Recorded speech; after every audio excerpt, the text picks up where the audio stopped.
Ana namoz o'qiyasak, xayolimiz bozorga ketib qoladi. Allohning zikrini qilyapsak, qandaydir yana tirikchilikni bir narsalari xayolga kelib, keyin to'xta nima qilyotgandim deb qoladi odam. Bu bo'lmaydi. Zikrni qilganda juda nima yo'q. Mayli, qilaver deydi.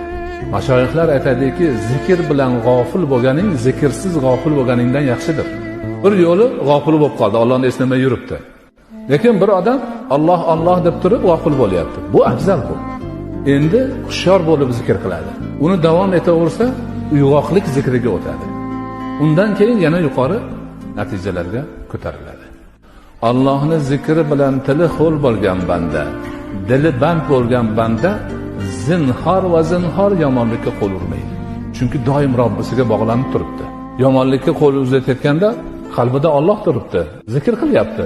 To'xta deydi, men Allohni zikr qilib turib shu yomonlikni qilaman. O'zini o'zi to'xtatadi.